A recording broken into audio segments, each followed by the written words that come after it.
The script has flipped in 2022 on the trucking industry. If you are in the trucking industry, you cannot deny, if you're most of us, that there has been a big difference as far as revenue is concerned as compared to 2021.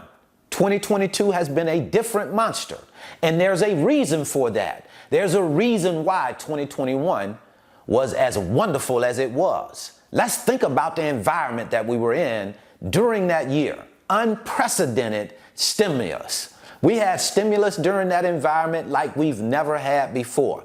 Trillions of dollars. And anytime you're talking about stimulus, you are not talking about production. Production and stimulus are two different things. When things are given to you, when money is just handed out, that's quite different than money being made by a business based on producing products, based on bringing value, exchanging value for money. But when you have a lot of free money out there, that eventually runs you into the trouble that we are in right now, what we're going through in our businesses, right? But it's also just a part of it. It's just bad actors that are acting against your business. What am I talking about when I say bad actors? Inflation, that's a bad actor. When you take a look at diesel fuel prices right now, that's a bad actor, right? So those are actors. Those are forces coming against your business, but we don't allow ourselves to be consumed by those forces. But we also need to take a look at our own business practices during tough times. We are in tough times right now. So how are you navigating this environment? What are you doing right now? When I take a look at my business, the first thing that comes to my mind is, I don't want to just have one way of making money, right? If I have just one way of making money, that makes me the most vulnerable, because anytime something happened to that one way of making money, I have a problem. Now, allow me to give you an example of what I mean when I say your business is presented with a problem. And when you only have one and it's presented with a gigantic problem like this, it threatens your revenue. It makes you have significantly less revenue than you may have had the previous year, especially when you only have one business. And it wouldn't matter whether you have a trucking business, a freight dispatching business, or a freight brokerage business. All of those businesses are fuel dependent businesses, right? Because if a trucker has problems with fuel and he's making less money because fuel has gone up, then if you're a small freight broker or small freight dispatcher, your revenues will also likely suffer. That's just how that works. We're in a fuel dependent business. So with that said, let's take a look at July 2021. If you look at July 2021 and crude oil during that time, a barrel of crude oil was about 75 bucks. Fast forward to the Russian invasion of Ukraine. I think that was in the latter part of February. 2 weeks after that time period, crude oil shot up to $130 per barrel, right? So of course, with the rising in crude oil costs, fuel costs went where crude oil went, right? So now truck drivers are making substantially less money because they are spending so much money on fuel. Now, a recent study shows that 8 of 10 owner-operators say that they're going to make less money this year in 2022 than they did in 2021. And the number reason why they say that is the case is because of the rise in fuel cost. Okay, so if that is the reason, what is the solution?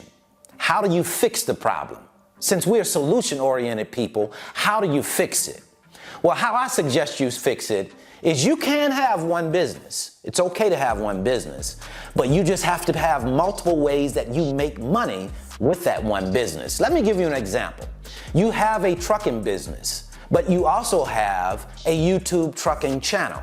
So not only do you make money in your trucking business, which is fuel dependent, you have a way of making money that is not as fuel dependent because you're talking about your experiences in the trucking industry.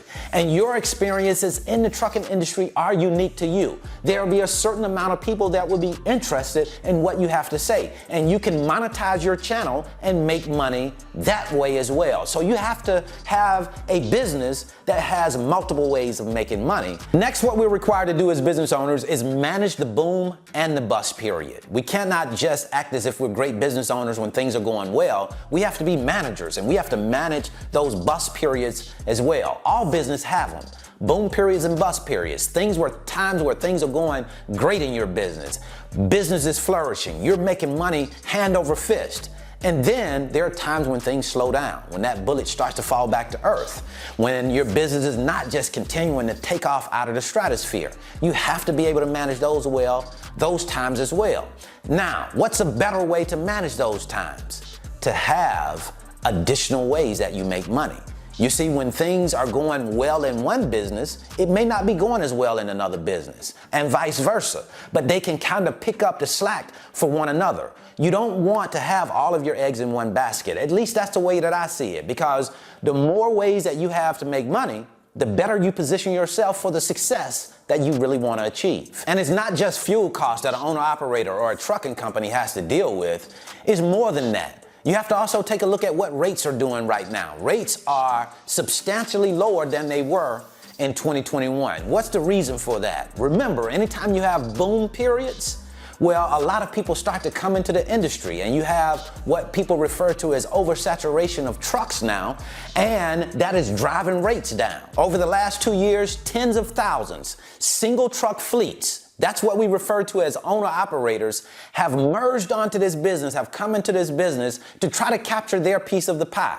That is the price that you pay when business is going great. Everybody becomes attracted to it, and it drives down the value of your truck now. And this will definitely affect load availability. Now, how many loads do you have as compared to how many loads you had in 2021? There was a lot more loads in the marketplace in 2021 than they are in 2022. The other side of that is there are more trucks in the marketplace than there were in 2021 because of the influx, because so many people came into it. So you're dealing with a double-edged sword there. So to me, what the question is now is, what do you do about it, right? Now, we've talked about some things already that we can consider doing, but now is what I really want you to take a look at, and that is being in a position where you don't need your business. That is the most comfortable way. That is the most creative way I've found to work in a place of peace, is to not need my business to pay for my lifestyle.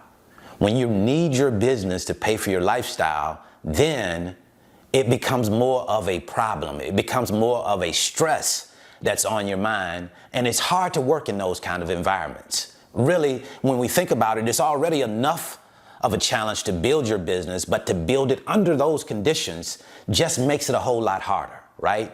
So I think that you need to get your business to a place where you don't need it. It's not about the income that you produce in your business that says your life move forward or not. Your business is additional income. It's an additional source of income.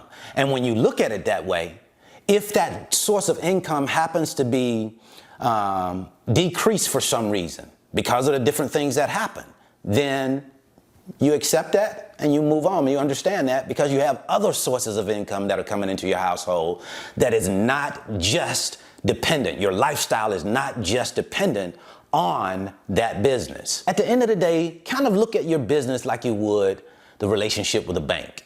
As a business owner, if you go to the bank, one thing is for certain. If you go there in need of money, you don't get it. Because a bank is not in the business of loaning money to people who need it.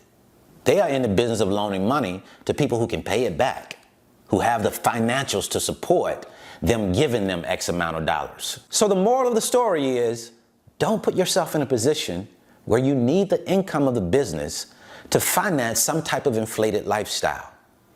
In my business, I don't need my business in order to survive. If my business went belly up today, I still get to eat, I still get to pay my mortgage, and I still get to save some money because I don't need the income of my business. I think that's a better place to be when it comes to owning and operating your business. Helps you to get in a even more creative space, in my opinion. Now, there will only be a few people at the top of the mountain. Most of the people will be at the bottom, telling stories about why they didn't make it, telling stories about the people that did make it. And the question is, which side will you stand on? Will you be the ones that are talking about others that made it? Or will you be the one that's telling your own story? Telling how you conquered the mountain? That's a much better story to tell, I believe. So that's why I'll see you at the top, because the bottom is much too crowded.